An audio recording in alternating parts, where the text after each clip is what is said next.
Donc, dans la première partie de la capsule, vous avez vu le cycle cardiaque, donc d'un point de vue électrique avec le système cardio-nectaire, et aussi du point de vue mécanique, là, donc avec les 5 étapes du cycle de la contraction.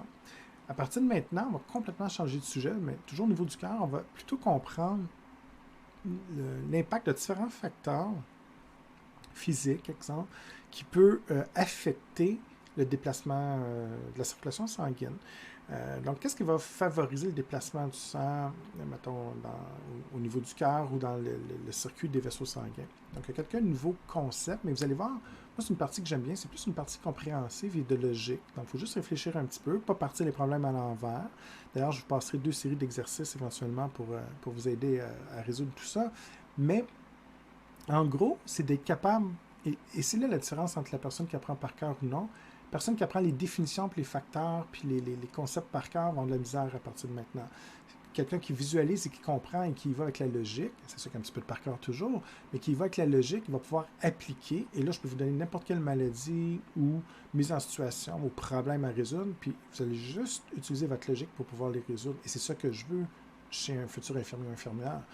Dans 3 ans, quand vous allez travailler, vous serez incapable de vous souvenir par cœur de tous les petits mots que j'utilise. Ce n'est pas mon objectif comme prof, mais si vous avez des tendances de réflexion à conserver, puis une certaine logique, puis l'expérience va s'installer au fur et à mesure de votre carrière, et poser les bonnes questions, puis les bonnes réflexions, ben c'est ce que je veux, en fait. Et c'est déjà à partir de ce que je vais dire, vous allez pouvoir commencer à appliquer ça.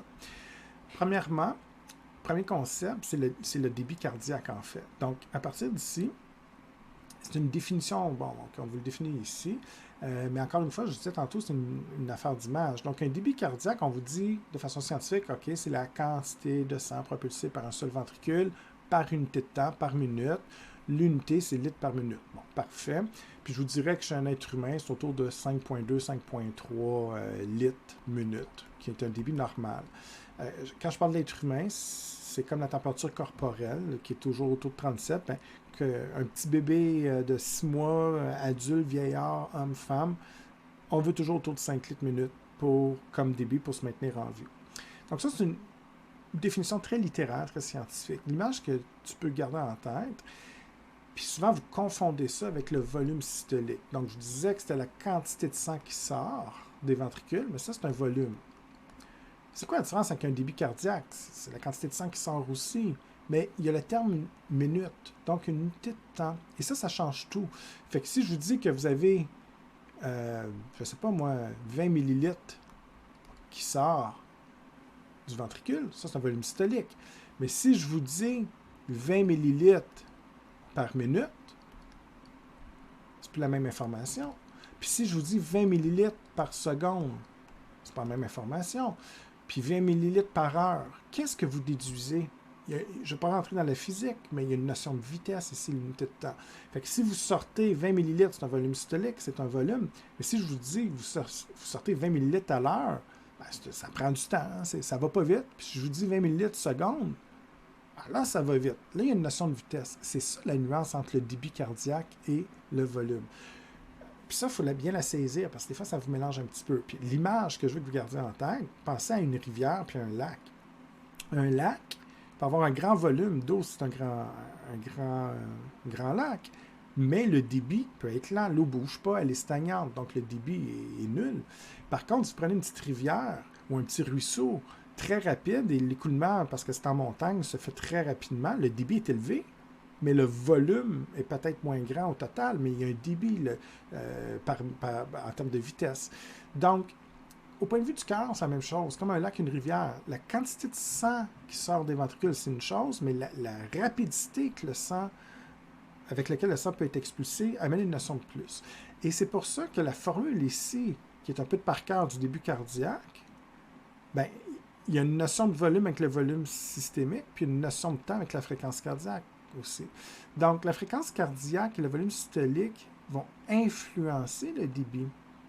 En fait, la formule, c'est très simple. Si je veux connaître votre débit cardiaque, je vais mesurer le volume systolique, la quantité de sang que vous expulsez, puis le nombre de battements cardiaques que vous avez, la fréquence cardiaque. Si vous avez une fréquence cardiaque de 60 minutes versus 100 battements minutes, ben, c'est pas la même fréquence, ça va influencer le débit. Et généralement, c'est une relation directement proportionnelle. Donc, si j'augmente le volume systolique, bien évidemment, ça augmente le débit. Donc, plus que j'ai de sang qui sort, plus ça va contribuer à une circulation sanguine importante. Le débit cardiaque va être plus élevé. Puis, généralement, la plupart du temps, si j'augmente la fréquence cardiaque, ça va augmenter le débit. Et pour ceux qui ont de la misère à visualiser ça, vous pouvez vous donner des chiffres. Les formules, des fois, c'est abstrait un peu, mais vous donnez des chiffres qui vont vous aider. Si je vous dis, exemple, vous avez un débit normal, des faux chiffres qui n'existent pas, mais maintenant, vous avez 3 fréquences cardiaques, puis vous sortez 5 millilitres de sang, ça vous donne un débit de 15. Parfait. Maintenant, si je vous dis qu'on augmente la fréquence cardiaque, qu'est-ce que ça fait sur le débit? Bien, si tu augmentes, tu donnes un chiffre plus gros que 3, puis regardez qu'est-ce que ça fait mathématiquement. Le volume systolique, j'en parle pas, donc il reste stable à 5. J'augmente la fréquence, mettons, à 10. Bien, 10 fois, ici c'est une multiplication, 10 fois 5, ça fait 50, donc mon débit est plus élevé. Autrement dit, quand j'augmente la fréquence cardiaque, généralement, ça va augmenter le débit. Donc, le sang va circuler plus rapidement à l'extérieur du cœur. Donc, on expulse plus de sang peut-être et plus rapidement. Donc, au total, par minute, bien évidemment, ça va sortir. On va avoir un plus grand débit, un plus grand volume sanguin qui va être expulsé par unité de temps. Donc, on ramène toujours ça à une minute. Alors, ici, ça se peut que je sois au niveau de la seconde. Un battement, c'est une fréquence de... fraction de temps. Mais si je fais 10 battements au lieu de 3, ben, au bout d'une minute, c'est sûr que je pompe plus vite, fait que je sors plus de sang. C'est un peu ça l'idée qu'il faut garder en tête. Même chose, si je vous dis on augmente le volume systolique, ça augmente ou ça baisse le débit, c'est une relation directement proportionnelle parce qu'on se donnait des chiffres, mettont des faux chiffres, évidemment, qui n'ont aucun sens, mais mettons 3 fois 5 fait 15, c'est facile à calculer. Donc, je dis on augmente le volume systolique, ça va faire combien? Ben, au lieu de 5, mettons, j'ai 10, ça fait 30. OK, bien, si j'augmente le volume systolique, ça augmente le débit. Puis l'inverse, si je diminue la fréquence cardiaque, ça va diminuer le débit. Puis si je diminue le volume systolique, généralement, ça va diminuer le débit cardiaque. Donc, la relation, elle est directement proportionnelle. Surtout que j'en monte un, ça augmente le débit, puis j'en baisse un, ça va diminuer le débit. Si je vous demande de me calculer le débit cardiaque chez une personne, bien, c'est très simple. Hein, évidemment, c'est une multiplication. Donc, si je donne des chiffres, exemple, à l'examen, je vous dis, OK, la personne a une fréquence de 75 battements minute, puis un volume systolique de 70 ml par battement. Ça fait un débit de combien? Bien, 75 de fréquence, 70 ml de volume systolique, 75 fois 70. Ça me fait 5250 ou 5 litres, 5,3 litres minute. OK, donc, vous venez de calculer le débit. Le calcul, il faut savoir le faire, c'est très simple, c'est une multiplication, donc c'est pas ça qui m'énerve le plus. Ce qui m'intéresse beaucoup plus pour les soins infirmiers, c'est de comprendre les relations. Donc, je viens de les faire, on va les revoir sur les diapos, puis éventuellement, je vais vous émettre des situations, des pathologies qui fait, bien, chez cette personne-là, le volume systolique diminue. C'est quoi l'impact sur le débit? Puis, à un moment donné, je vais vous parler de retour veineux. Bien, vous branchez un soluté, une solution intraveineuse chez le patient, ça augmente le retour veineux. C'est quoi l'impact sur le débit? Donc, c'est de comprendre ces relations-là éventuellement qui va être plus important. Avant d'aller plus loin, dans mon cours, c'est toujours simplifié, mais il y a des situations, je dis généralement, ça se passe d'ici comme ça et tout, mais des fois, dans la vraie vie, c'est un peu plus complexe. Parce qu'évidemment, si le volume systolique est stable, je fais juste varier la fréquence cardiaque en augmentant, ça augmente le débit. Si les deux augmentent, volume systolique augmente, fréquence cardiaque, ça augmente encore plus le débit. Ou à l'inverse, si les deux diminuent, ça diminue le débit. Qu'est-ce qui se passe dans les situations où on augmente et on diminue le volume systolique? Deux signaux contradictoires. Puis évidemment, en bio, on vous en rendez jamais compte dans nos cours parce qu'on vous simplifie un peu la tâche, mais dans la vraie vie, ça arrive souvent, des signaux contradictoires. Des signaux qui provoquent une hyperglycémie parce que vous êtes stressé, puis en même temps, il y a d'autres signaux qui veulent favoriser une hypoglycémie. C'est le plus fort qui l'emporte. Donc ici, ça dépend. Est-ce que l'impact de la fréquence cardiaque est plus importante que le volume systolique? Oui, bien, c'est elle qui va l'emporter. Puis si la fréquence cardiaque augmente de 28, ça va avoir un impact plus important que la diminution du volume systolique. Mais si la fréquence cardiaque augmente juste de 1 ou 2, l'effet va être négligeable. Ben là, l'importance ici du volume systolique va être plus importante. Et c'est pour ça que des fois, on arrive à des conclusions inverses de la logique parce qu'on se dit, ben ouais, là, la fréquence augmente, puis on applique ça. Ouais, mais dans la situation X, peut-être que le volume systolique était plus important. Là, vous allez me demander, mais comment on va faire pour savoir? Ben, c'est ça qui est un peu plate comme réponse, mais c'est du gros bon sens. Fait que, dans le fond, vous allez vous baser sur l'historique, sur l'histoire, sur l'état de votre patient ou de ma pathologie. J'ai un exemple. Si vous êtes en train de dormir, ou vous écoutez de la musique relax, la fréquence cardiaque diminue, ben, l'impact sur le débit cardiaque, c'est pas de l'ordre de la pathologie. Là. Vous n'allez pas mourir, entre guillemets. Là. Ça diminue un peu, c'est plus ou moins significatif. Donc, des fois, on applique les lois de façon très, très, très technique. Mais à un moment donné, il faut garder la logique.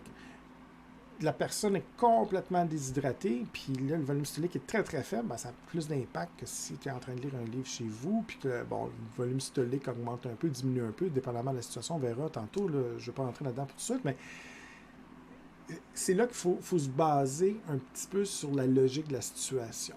Okay? Donc, vous réfléchissez un petit peu. Si vous me dites que vous êtes en train de dormir, puis que votre débit cardiaque est dans le tapis, ça n'a pas de sens. Si vous courez le marathon, oui, parce que évidemment, mes muscles ont besoin, puis mon cerveau a besoin de plus d'oxygène et tout ça. Donc, c'est là qu'il faut aussi juger un petit peu.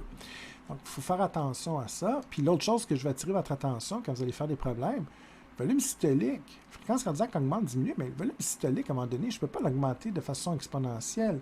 C'est la quantité de sang qui va être expulsée à l'extérieur. Mais mettons, votre ventricule permet un remplissage maximal de 70 ml. C'est bon. Donc, c'est correct. Si vous avez 30 ml, puis vous l'augmentez à 70, ça a un impact sur le débit. Mais à un moment donné, je vais vous montrer qu'il y a des situations où on peut augmenter le volume systolique, volume. Mais à un moment donné, il faut réfléchir, parce que là, si vous êtes déjà à 70, puis c'est quantité maximale, quand même bien que vous arrivez à la conclusion qu'on va augmenter, mais il y a la limite physique du cœur. Donc là, il n'y a plus d'impact à partir d'un certain moment. J'ai déjà mon maximum.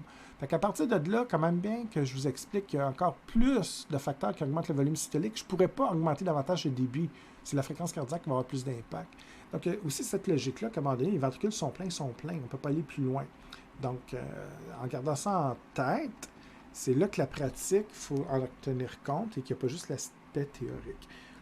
Donc, je voulais vous avertir, inquiétez-vous pas, quand ça sera le temps de faire la pratique, je vous expliquerai un petit peu comment réfléchir à les différents problèmes, puis les exercices, si vous les comprenez, parce que c'est le niveau de l'examen, en fait, donc ça va être relativement simple. Donc, ici, je passe plus vite. Vous connaissez votre formule pour l'examen, vous n'avez pas le choix.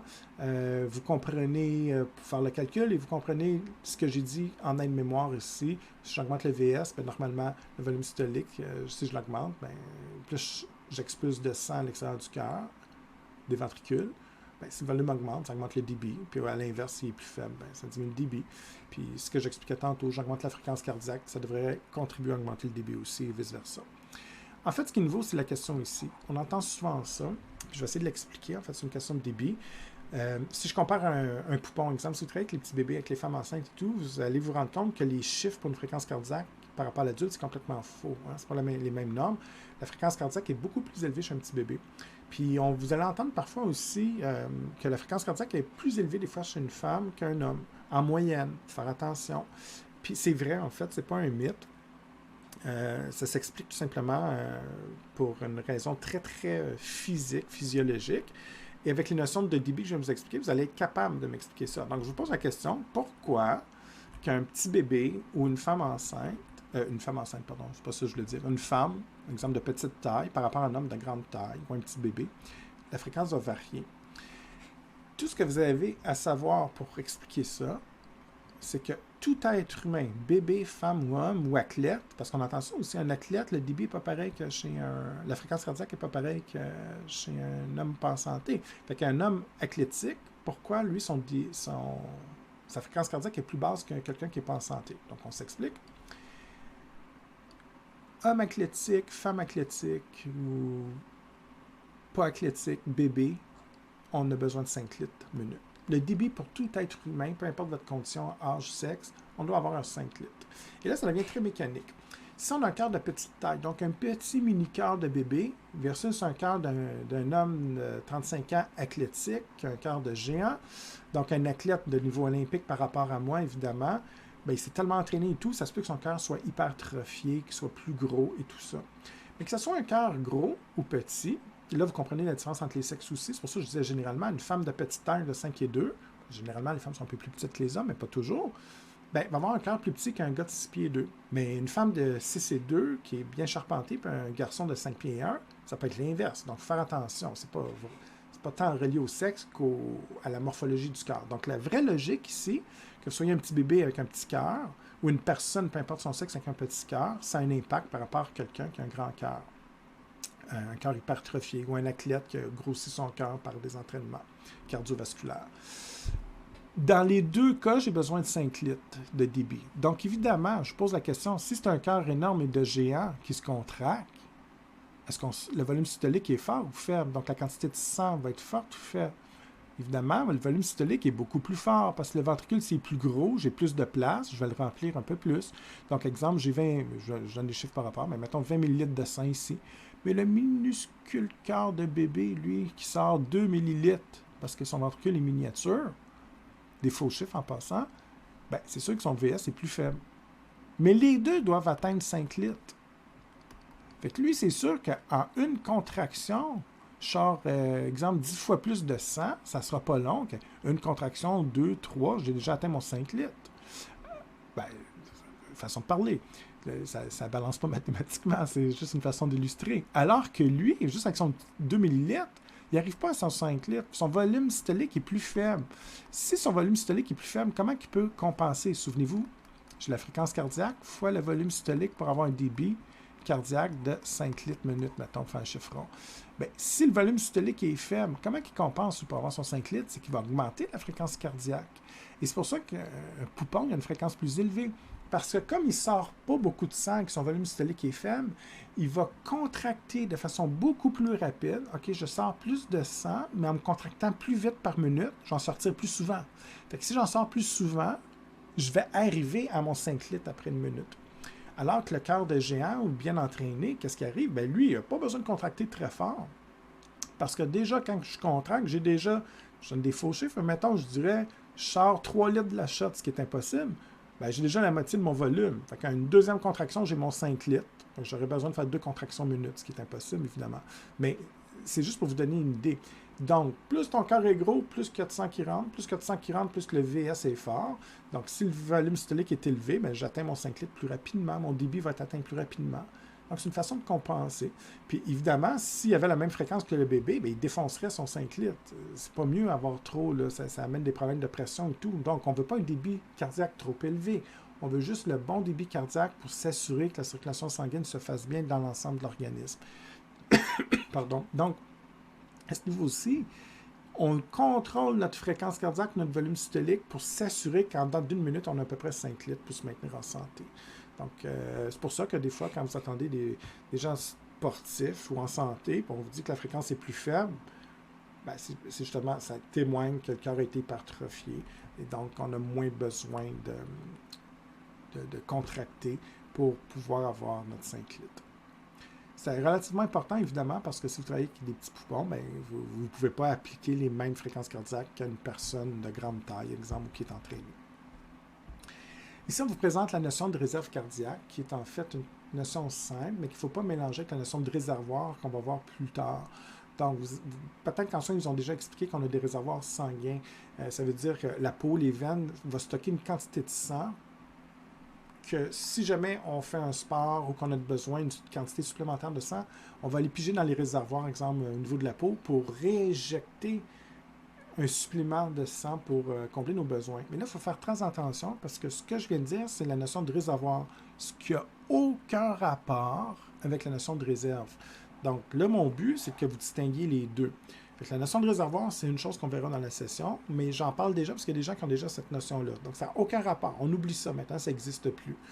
La notion de réserve cardiaque, c'est une notion de débit cardiaque. Ça a rapport avec le débit. Donc, ce n'est pas la quantité de sang que vous stockez ou que vous cachez dans votre corps. Ce n'est pas ça, là.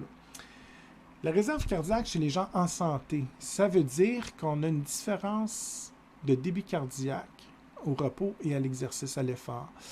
Donc, ce qu'on vous dit, c'est que le débit cardiaque au repos est autour de 5 litres minute, comme je vous disais tantôt. Si, pour X raison, je dois lutter pour ma survie, puis me sauver, courir, faire un sport intense, à 5 litres minute, j'ai besoin d'un apport accru d'oxygène dans les muscles ou le cerveau, c'est pas suffisant. Donc, dans des situations d'urgence ou de sport, je suis capable d'augmenter ma fréquence cardiaque et d'augmenter le débit jusqu'à un certain point. Et donc, un débit cardiaque à l'exercice n'est pas l'équivalent de 5 litres. Chez une personne, en général, en santé, on peut augmenter à peu près d'un facteur 4 le débit, mais on ne peut pas aller plus que ça. Donc, on pourrait monter jusqu'à 20 litres minute pendant la durée du sport. Donc, juste en augmentant la fréquence cardiaque, exemple, on va sortir un maximum de sang plus rapidement, donc le débit augmente et ça va me permettre de faire le sport. Les athlètes de haut niveau, si vous entraînez de façon très, très sérieuse, avec un sport très cardiovasculaire et tout, on peut aller jusqu'à 7 fois, donc c'est énorme, on peut aller jusqu'à 35 litres. Mais à un moment donné, il y a une limite physique. On ne peut pas dépasser, je veux dire, on ne peut pas aller plus haut en termes de débit qu'une certaine quantité.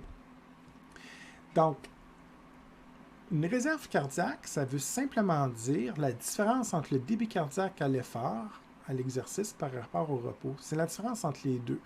Donc, c'est une certaine capacité cardiaque qui va me permettre d'augmenter mon débit. C'est juste ça que ça veut dire. C'est que le débit cardiaque normal peut s'augmenter jusqu'à un certain point.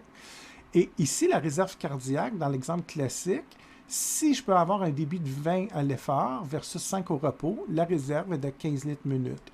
Cette personne en santé a une réserve de 15 en termes de débit. Ça veut dire que si la situation l'exige, va être capable d'augmenter sa réserve cardiaque, d'augmenter son débit cardiaque jusqu'à 20. Il y a une réserve de 15. Au-delà de, ça ne fonctionne pas, évidemment. Donc, c'est juste une capacité à améliorer son débit cardiaque. Et c'est pour ça qu'on fait la différence entre les deux. Maintenant, quelqu'un qui souffre d'embonpoint morbide, là, vraiment un surpoids extrêmement important, ou qui a des problèmes cardiovasculaires importants, que le cœur se contracte, qui fait des insuffisances cardiaques, par exemple, ou qui a fait des crises cardiaques, des infarctus répétés, ça se peut que le cœur ait de la misère à s'ajuster. Donc, une personne qui est atteinte de différents problèmes de santé, dans certains cas, ça se peut qu'il ne soit pas capable d'augmenter son débit à 20. Ça se peut que sa réserve soit seulement de 2 au lieu de 15. Ou peut-être de 0. Ça veut dire, dans les pires cas, qu'il est toujours à 5 litres minute. Il n'est pas capable de monter ça. Donc, lui, il n'a aucune réserve cardiaque. Et ça devient problématique et ça explique que quelqu'un qui veut monter 5 étages, bien, s'il n'y a pas de réserve cardiaque, qui a de la misère à augmenter son débit cardiaque, il y a juste 5 litres pour faire le même effort que quelqu'un qui est en forme. Et ça devient extrêmement important pour vos futurs clients parce que tu as des gens comme ça qui vont être affectés. Puis là, juste en marchant, la fréquence cardiaque là, va essayer de s'adapter. Tout ça, il n'est pas capable. Il y a de la misère, il a besoin de votre aide. Puis là, vous dites, bien là, ça n'a pas de sens. Là, je vous demande juste d'aller à la salle de bain. Bien, c'est ça l'idée, c'est que lui, ces troubles de santé font en sorte qu'il n'y en a pas de réserve cardiaque. Fait que le moindre effort fait en sorte qu'il y a juste 5 litres lui pour alimenter tous ses muscles. Fait que pendant qu'il envoie du sang avec un débit plus élevé, bien, il voudrait avoir un débit plus élevé, mais comme il n'y en a pas, le sang est redirigé vers les muscles, mais il n'y en a plus pour le cerveau et pour les autres organes, entre guillemets. C'est pour ça que c'est avantageux d'avoir une bonne réserve cardiaque. Ça nous permet justement d'augmenter le débit pour s'assurer d'avoir plus de sang qui va aller dans les organes sollicités, mais tout en maintenant une circulation sanguine efficace pour les autres organes vitaux. Donc, voilà.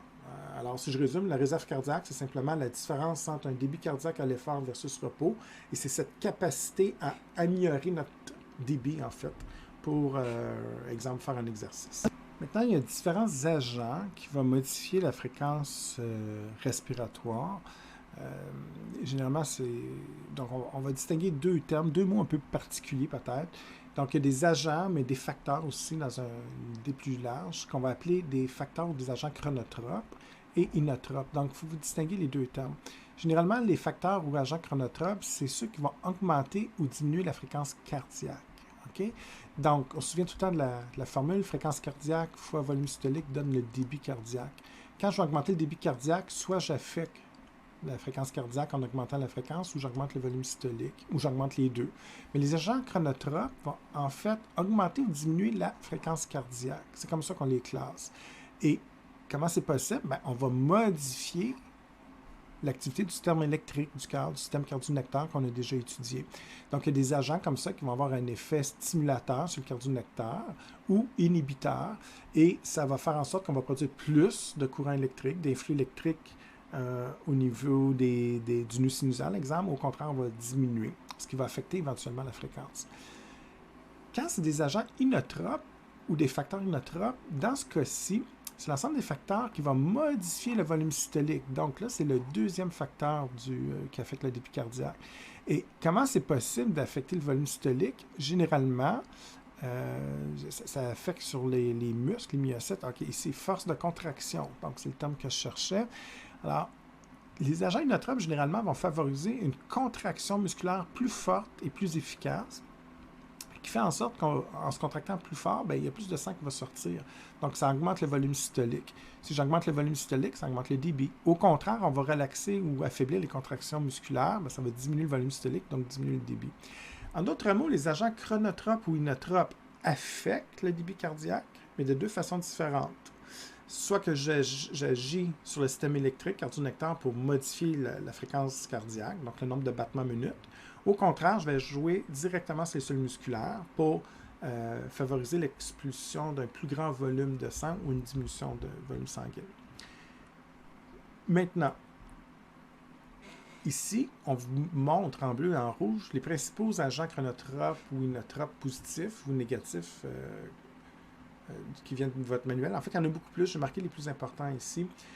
On ne distingue pas les chronotropes et les inotropes. Donc là-dedans, il y en a des chronotropes, des inotropes. C'est pas grave. Ce que je vous demande, c'est surtout de reconnaître ceux qui sont positifs, donc qui vont augmenter la fréquence cardiaque, ou le volume systolique, et en fait, qui va résulter sur un débit cardiaque plus élevé. Au contraire, en rouge, c'est ceux qui vont diminuer le débit cardiaque. C'est surtout ça qui est important pour vous. Fait que ça se peut que vous ne soyez pas capable de me dire que la présence d'ion calcium, c'est un effet chronotrope ou inotrope. C'est pas important. Mais si vous voyez le calcium, une hypercalcémie, vous comprenez que le débit cardiaque va augmenter. On augmente la fréquence cardiaque. Et là, on augmente les contractions, la fréquence de contraction. Peut-être le volume systolique, c'est pas important. Mais en tout cas, on va augmenter le débit cardiaque. Okay? Donc, c'est sûr qu'à la dernière diapo, je vous demande de distinguer les deux termes. Chronotrope et inotrope, ça il faut le savoir, je l'ai expliqué. Maintenant, je veux que quand vous reconnaissez les agents que je vais pointer aujourd'hui, que vous compreniez que ça a un effet stimulateur, ce qui est en bleu. Donc, aussitôt que je stimule le nerf cardiaque, qui est le nerf sympathique, bien évidemment, on va augmenter les fréquences cardiaques, donc on va jouer sur le débit cardiaque.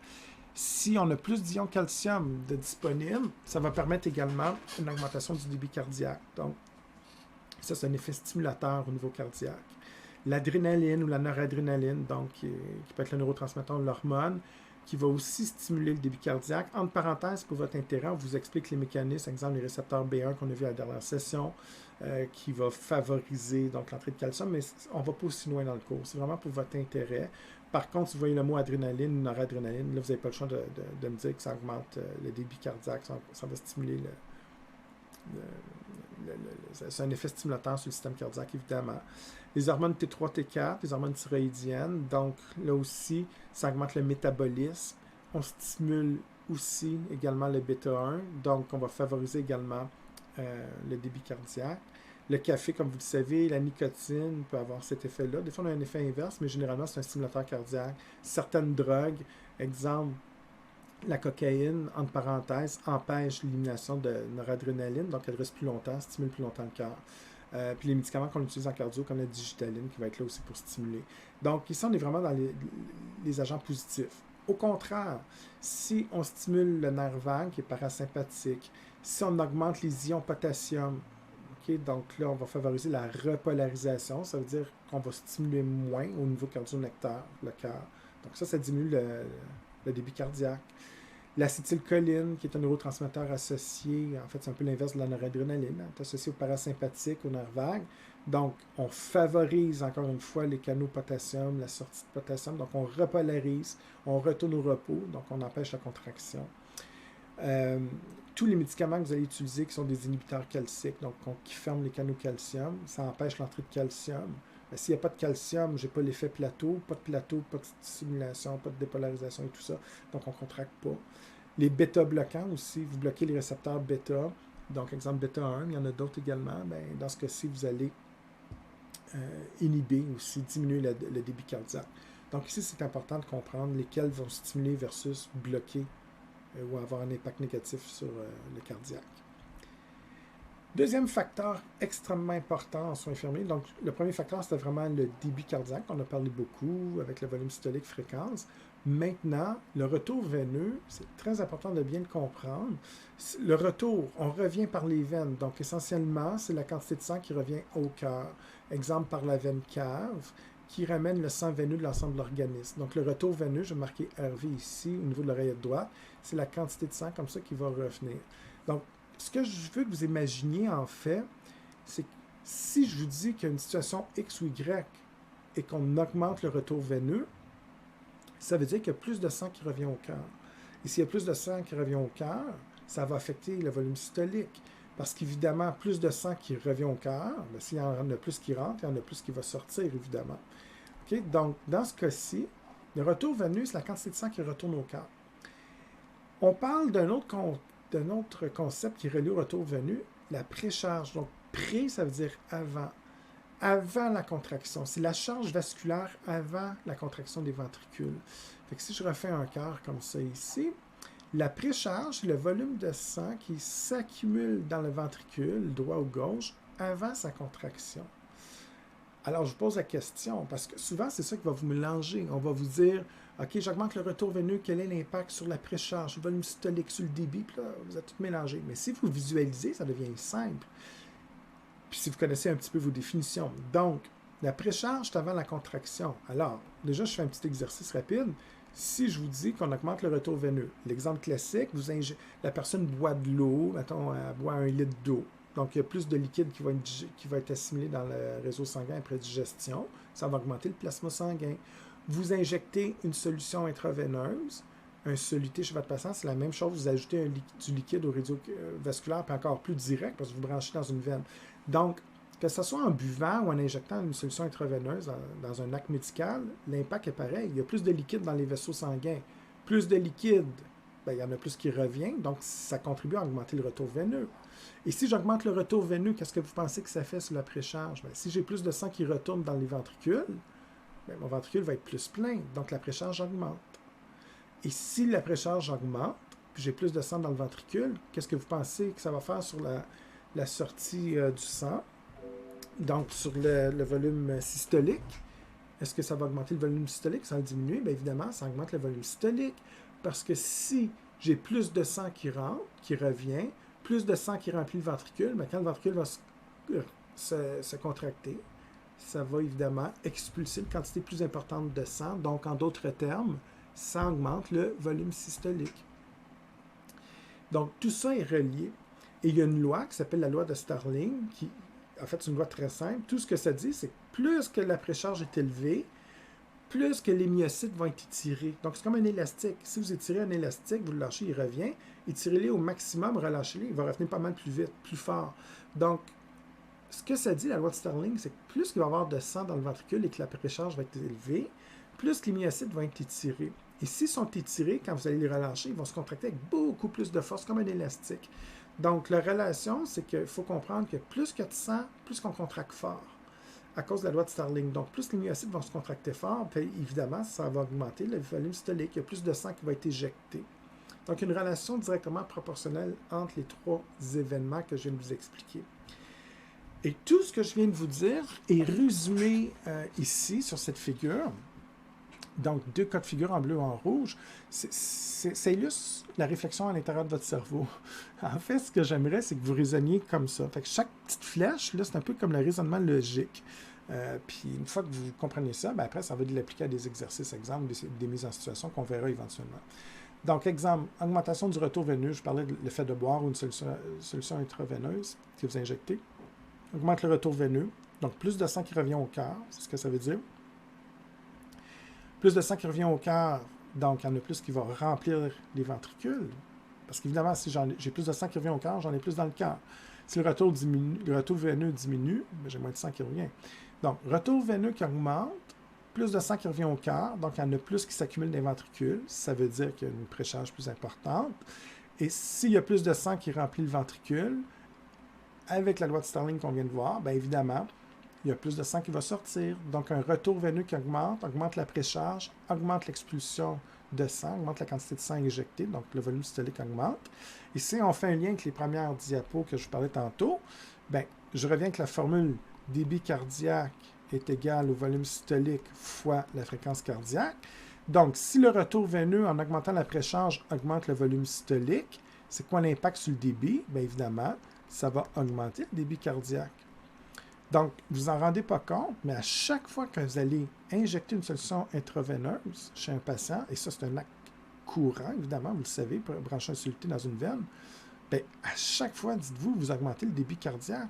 Et si vous vous trompez et que vous injectez une trop grande quantité, c'est clair qu'il y a un problème. Vous allez provoquer des problèmes cardiovasculaires en ce sens où bien, le débit cardiaque va être trop élevé. Puis là, c'est pas à retenir aujourd'hui, mais à un moment donné, je vais vous montrer une relation entre le débit et la pression artérielle. Le débit cardiaque, quand il augmente la pression.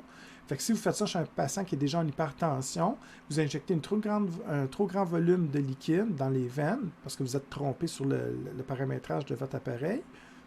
Qu'est-ce que ça fait? Bien là, vous contribuez à augmenter davantage la pression, ce qui pourrait être problématique. Donc, vous ne le voyez pas comme ça, mais des fois, c'est justement pour remonter la pression. Hein? Une personne qui a perdu connaissance parce que sa pression est trop faible, est en hypotension, vous injectez un soluté. Pourquoi ça l'aide?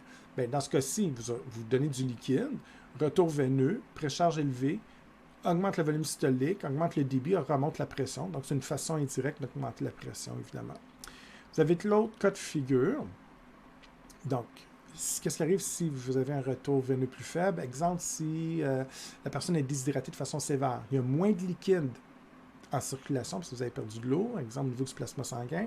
Donc, retour veineux plus faible. Donc, s'il y a moins de sang qui revient au cœur, la précharge est plus faible. Si la précharge est plus faible, j'ai moins de sang dans les ventricules. Donc, quand les ventricules vont se contracter, il va sortir moins de sang. On diminue le volume systolique. Et si je diminue le volume systolique, évidemment, ça diminue le débit cardiaque. Donc, il y a moins de sang en circulation. Et là, ici, vous ne le voyez peut-être pas, mais c'est un cercle vicieux extrêmement dangereux en rouge, si on veut réfléchir à une situation médicale. Pourquoi? Gardez bien ce que je vais vous dire. Si le débit cardiaque est faible, j'ai moins de sang en circulation. Si j'ai moins de sang en circulation et moins rapide, qu'est-ce que ça fait sur le retour veineux? Bien, j'en ai moins qui revient au cœur. Si j'en ai moins qui revient au cœur, j'en ai moins qui sort, donc volume systolique plus faible. J'en ai moins qui sort, débit cardiaque plus faible. Il est encore plus faible, j'en ai moins qui revient. J'en ai encore moins qui revient, j'en ai encore moins qui sort. J'en ai encore moins qui sort, j'ai encore un débit plus faible. C'est un cercle vicieux que si vous ne cassez pas, c'est la mort, dans les cas les plus dangereux. Et qu'est-ce que vous allez faire? Très simple, pour briser cette boucle-là, pour sauver la vie de la personne, tout simplement un soluté, une solution intraveineuse. Vous réinjectez artificiellement du liquide dans le réseau et vous contribuez à remonter le retour veineux. Donc, tantôt, je parlais d'une erreur médicale, mais en fait, la plupart du temps, vous allez sauver des vies comme ça, parce que la personne qui est vraiment à une pression très faible ou qui est vraiment déshydratée de façon sévère, souvent vous dites « Ah, je donne un soluté, puis c'est juste pour le nourrir. » Bien, vous n'avez pas tort, c'est vrai, on redonne du liquide et tout, mais au point de vue cardiovasculaire, vous finissez de régler un paquet de problèmes. Ce cercle vicieux-là qui se ferait sans cesse, puis à un moment donné, c'est comme si le cœur pomperait à vide, tellement qu'il n'y a plus de sang qui revient. Mais là, vous cassez la boucle, vous rajoutez artificiellement du liquide, ça fait un plus grand retour veineux, plus de sang qui va sortir, plus grand débit, vous remontez la pression, puis vous remontez la circulation sanguine, en fait. Donc, voilà, hein, c'est le genre de réflexion que je veux que vous gardiez en tête. Et dans l'encadré, ici, on va faire très attention. Donc, deux nouveaux éléments qui peuvent amener une confusion. La première, c'est ici, qui m'achale énormément d'un point de vue pédagogique, mais je comprends pourquoi. Ce n'est pas une erreur, mais dans votre manuel, on parle de pression veineuse. Alors là, on fait très attention. La pression dans les veines, elle est variable, mais elle est très faible. Et dans certaines veines, comme la veine cave, elle est inexistante, elle est à zéro. Et de façon générale, les veines ils ont une pression nulle ou très faible ou négligeable par rapport aux artères. Donc, il y a une pression sanguine très forte dans les artères, mais négligeable dans les veines. Et, je veux dire, on voit ça dans les films parfois, là, les tentatives de suicide, on se coupe les poignets, mais honnêtement, à part si vous êtes hémophile, c'est inefficace. Il n'y a pas de pression dans les veines, le sang va s'écouler, va coaguler, puis avant de mourir d'hémorragie, vous allez coaguler, puis ça ne donne rien, évidemment. On voit toujours ça dans les films et tout, mais c'est juste pour vous illustrer qu'il n'y en a pas de pression dans les veines. Si vous avez un jour... Moi, j'ai déjà vu une personne dans un sport qui s'est sectionné une fémorale. C'est un jet très puissant, là. Une petite blessure et ça sort sous pression comme un boyau d'arrosage. Donc, dans ce cas-ci, la pression est très forte. Et c'est pas long que vous allez mourir d'hémorragie. Donc, juste pour vous dire, malgré le mot pression veineuse, je ne veux pas que vous imaginiez qu'il y a de la pression dans les veines. La pression est dans les artères, puis une artère sectionnée, c'est très grave. Une veine sectionnée, généralement, ça dépend de la jugulaire à la gorge, c'est autre chose, mais la plupart des veines de votre corps, c'est beaucoup plus négligeable comme effet généralement. Donc, il faut faire attention. Fait qu'ici, il parle de pression veineuse parce qu'évidemment, dans une veine, si j'ai 2 ml de sang, puis dans la même veine, j'ai 10 ml, on est-tu d'accord que plus qu'il va y avoir de sang, plus que ça va pousser fort. Donc, c'est vrai que du point de vue d'une veine, si je ne la compare pas aux artères, ben, la situation B, mettons A en haut, B ici, ben, la pression dans la veine est un peu plus forte qu'en A.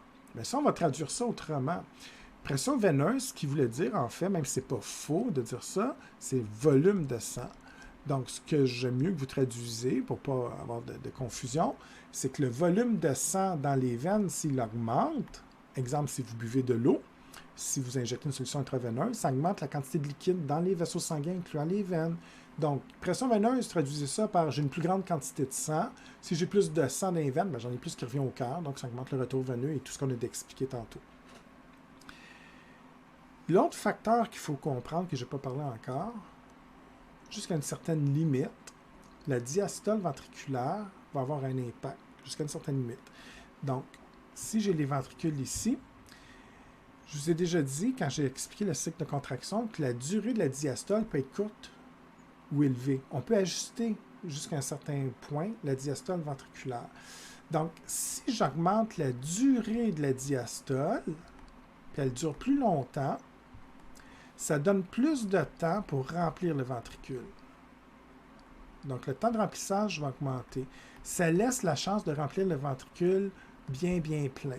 Donc, en fait, la diastole, si elle est plus importante, bien, dans ce cas-ci, ça va me permettre de remplir le ventricule, ce qui fait qu'on va éjecter plus de sang. Puis ça peut contribuer, dans certaines situations, à augmenter le volume systolique. Et si, au contraire, la diastole est trop courte, bien, on va remplir à moitié, il y a moins de sang qui sort. Et ça, la durée, comme ça, le remplissage est lié à la fréquence cardiaque. Généralement, si la fréquence cardiaque devient très rapide, ça va diminuer de façon importante la durée de remplissage, la diastole. Si la fréquence cardiaque est plus lente, ça va augmenter. Mais il faut faire attention, ça dépend de la situation. Donc, une fréquence cardiaque qui déjà va augmenter un peu ou quelques battements, tout ça, des fois, l'impact va être négligeable, dépendamment de la situation. Et l'autre chose que j'ai déjà dit, et là, ça prend peut-être plus de sens, quand le ventricule est déjà bien plein, quand même bien que j'augmente encore plus la durée de remplissage, à un moment donné, il y a une limite, je ne peux pas sortir plus de sang. Donc là, l'impact sera négligeable. Mais c'est vrai que dans certaines situations, si la diastole est plus longue, ça laisse un peu plus de temps à remplir, surtout si on compare avec une fréquence extrêmement rapide versus une fréquence qui est très longue. Fait qu'une fréquence de 70 versus 73, l'effet est minimal, ça ne bouge pas. Mais si je regarde une fréquence de 100 versus une fréquence de 50 qui est anormalement élevée, là, il va avoir un impact, c'est sûr. C'est pour ça que je vous disais à un moment donné dans la capsule qu'il faut un peu réfléchir et pas juste appliquer cette règle-là à n'importe quand. C'est pour ça qu'on va mettre ça en pratique d'ailleurs, avec des exercices éventuellement. Maintenant, on parlait de retour veineux, donc quantité de sang qui revient au niveau du cœur, au niveau des oreillettes, exemple l'oreillette droite. Donc, je vous ai parlé de certaines situations, le fait de boire de l'eau ou, exemple, d'injecter une solution intraveineuse. Mais il y a d'autres facteurs qui vont affecter le retour veineux que je n'ai pas mentionné encore. Donc, premièrement, quand je parle d'exercice, en fait, plus que vous allez bouger, marcher, exemple, et tout ça, ça augmente le retour veineux parce qu'il y a une pompe musculaire qu'on verra en détail éventuellement quand on fera les capsules sur les vaisseaux sanguins. Mais généralement, exemple, si je marche, imaginez-vous les quadriceps, les muscles de mes deux cuisses vont comprimer les veines ou les muscles au niveau de mon mollet vont comprimer les veines, ce qui va favoriser la poussée du sang des veines vers le cœur, vers la veine cave. Je vous l'ai dit tantôt, il n'y a pas de pression très forte dans les veines. Donc, contrairement aux artères, le sang va se déplacer assez facilement parce que la pression est élevée. Ça nous prend un système différent pour les veines où la pression est nulle. Donc, on comprime. Donc, plus qu'on bouge, qu'on fait de l'exercice, qu'on marche, ça va comprimer les muscles. En fait, le but ultime, c'est de faire bouger vos membres. Mais en même temps, l'effet indirect, on va écraser les veines autour. Et en écrasant les veines, c'est un peu comme si vous pesez avec vos mains sur un tube de dentifrice. Ça va chasser le dentifrice à l'extérieur du tube. Bien, le tube, c'est votre veine. Mes mains, c'est les muscles. Puis au lieu du dentifrice, c'est du sang. Donc, ça va faire progresser le sang d'une section à l'autre de la veine vers le cœur. Donc, plus que vous avez une pompe musculaire active, plus que les muscles sont contractés avec force et rapidement et intensément, plus qu'on comprime les veines, plus qu'il y a de sang qui va revenir. Donc, si vous êtes couché sur le lit et vous dormez, à part de la pompe respiratoire, les muscles associés aux poumons, le retour veineux est plus faible que si vous courez ou jouez au soccer ou au hockey ou vous dansez ou je ne sais pas ce que vous faites, mais peu importe votre activité physique, plus l'activité physique est intense, plus que le sang va revenir. Donc, on augmente le retour veineux. Et ça c'est le même concept que si vous avez un patient qui est alité depuis 6 mois et il ne peut pas bouger, bien, son retour veineux est faible. Lui, il a plus de risque d'avoir des problèmes de pression faible, d'être étourdi et tout ça. Puis il va peut-être nécessiter une solution intraveineuse plus souvent et de façon plus importante, justement pour rajouter du liquide et artificiellement remonter son retour veineux. C'est pour ça que c'est important des fois qu'une personne vraiment faible et tout ça, des fois vous allez le faire marcher un petit peu, même si c'est pas long et tout ça, juste pour plein de raisons médicales évidemment, puis tout ça, mais si je le regarde juste d'un point de vue de retour veineux, cardiovasculaire, l'idée c'est de le faire marcher un petit peu pour justement favoriser le retour veineux, favoriser le débit cardiaque et tout ça. Donc, exercice, c'est un exemple. Si vous êtes alité, vous ne bougez pas, bien évidemment, ça diminue le retour veineux. La diastole, si j'augmente la diastole, bien, la durée de repos, j'ai plus de temps pour remplir, et si les ventricules sont pleins, bien, j'ai plus de sang qui sort, un plus grand volume systolique, et si j'ai plus de sang qui sort, bien évidemment, le débit cardiaque est plus élevé, mais aussi, il y a plus de sang qui va revenir. C'est logique. Plus de sang qui sort du cœur, il y en a plus qui revient. Donc, ça peut contribuer au retour veineux, mais jusqu'à un certain point. Parce qu'évidemment, une fois que les ventricules sont pleins, même si j'augmente davantage la diastole, il n'y a plus d'effet, évidemment. Une hémorragie, je n'ai pas parlé, mais une perte de sang, c'est sûr que il y en a moins d'un vaisseau. Donc, si j'ai moins de sang, parce que j'en ai perdu à l'extérieur de mon corps, bien, j'en ai moins qui revient, ça diminue le retour veineux. Et si la fréquence cardiaque est anormalement élevée, bien, je n'ai pas le temps de remplir les ventricules. Donc, s'il est à 20% plein, bien, j'ai juste 20% de sang qui sort. Et dans ce cas-là, bien, le volume systolique est plus faible, le débit cardiaque plus faible, évidemment. Dernier facteur de la capsule, on a parlé de précharge. Là, on fait attention, il y a la post-charge. Donc, la précharge, c'est la quantité de sang avant la contraction des ventricules. Post, ça veut dire après. Donc là, on parle de la post-charge, c'est le sang qui s'accumule après la contraction ventriculaire. Et ici, on est au niveau des artères. Donc, la précharge, c'était au niveau des deux ventricules, hein, la quantité de sang qui s'accumule dans les ventricules. Mais il ne faut pas mélanger avec la post-charge, qui est la quantité de sang accumulée dans les artères. Deux artères, en fait, celles qui sont branchées sur les ventricules, l'aorte ou le tronc pulmonaire. Et c'est une force de résistance qui va s'opposer au volume systolique. On empêche la sortie du sang. En fait, ça va bloquer, ça va diminuer. Plus ta post-charge est élevée, plus que ça diminue le débit cardiaque. C'est donc on va en sens inverse. La précharge est élevée, on augmente le débit cardiaque. Mais si la post-charge est élevée, on diminue le débit cardiaque. Et en fait, si la post-charge augmente, le cœur doit compenser. La post-charge, c'est une pression qui va empêcher l'expulsion de sang. Donc, les deux ventricules vont se contracter plus fort et avec plus de force pour expulser le sang. Donc, c'est un élément négatif, en fait. Et si la post-charge est élevée pendant des années pour X raison, bien, à un moment donné, le cœur se fatigue, ça peut même contribuer à de l'insuffisance cardiaque. Donc, c'est vraiment ça le concept. Une post-charge fait en sorte que les ventricules doivent compenser, en fait. Qu'est-ce qui cause la post-charge plus élevée? Plein de facteurs, les trois principaux. Augmentation de la pression artérielle. Donc, dans l'aorte, pour X raison, la pression peut augmenter. Si j'augmente la... Mais quand on dit augmentation de la pression artérielle, c'est local. Fait que ça va être au niveau de l'aorte ou du tronc, dépendamment de quel côté du cœur on est. Donc, dans l'aorte, côté gauche, ou le tronc du côté droit, le tronc pulmonaire. Donc, si la pression est trop forte dans l'artère, souvenez-vous de la cycle de contraction, la pression artérielle doit être plus forte dans les ventricules que les deux artères pour expulser le sang. Si la pression est très, très forte dans l'aorte ou le tronc, là, si la pression est plus forte dans l'artère, le sang ne pourra pas sortir du ventricule. Donc, il faut trouver une adaptation pour augmenter la pression. On peut le faire jusqu'à un certain point. Le cœur va se contracter plus fort, mais à un moment donné, on n'y arrive plus.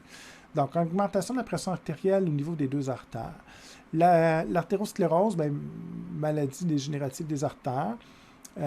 Ça peut être différentes causes, mais mettons, exemple, il pourrait y avoir un caillot qui, en fait, souvent on va dire que la paroi des artères est abîmée, vieillissement prématuré des artères, et au lieu d'avoir des belles artères lisses, elles peuvent être rugueuses, un peu brisées, puis c'est plus facile d'accrocher des lipides, cholestérol, de différentes molécules, puis là, ça fait un caillot comme ça.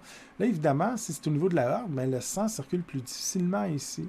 Et là, le sang a tendance à s'accumuler dans l'artère, puis ça peut même augmenter la pression artérielle et tout ça. Donc, ça va augmenter la post-charge.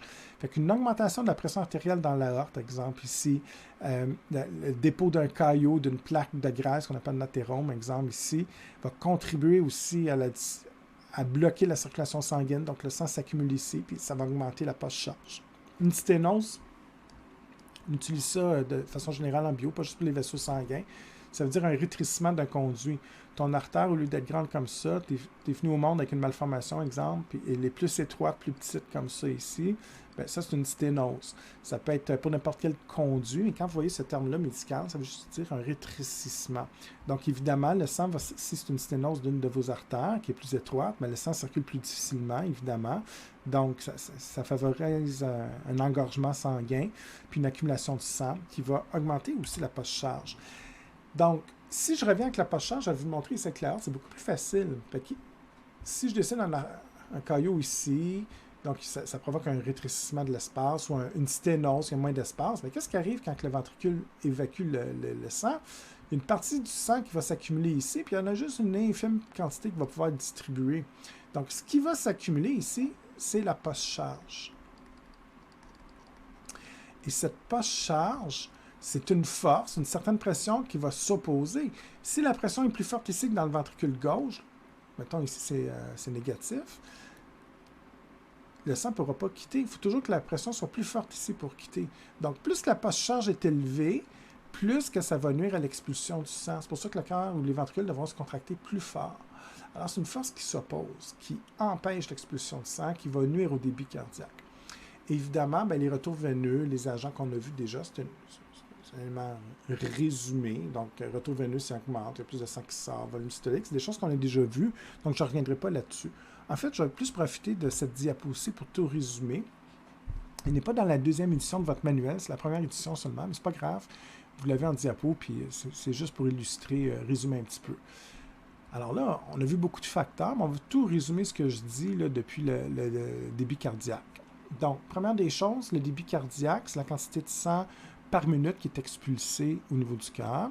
C'est la fréquence cardiaque et le volume systolique qui va contrôler ça. Donc, si j'augmente la fréquence cardiaque ou le volume systolique, généralement, ça augmente le débit, puis si je le baisse, ça diminue le débit. Ici, c'est tous les agents qu'on a vus qui vont affecter un ou l'autre. Exemple, la fréquence cardiaque peut être augmentée ou diminuée. Exemple, il y a des agents chronotropes ou chronotropes, en fait, positifs ou négatifs. Donc, positif, on augmente la fréquence cardiaque.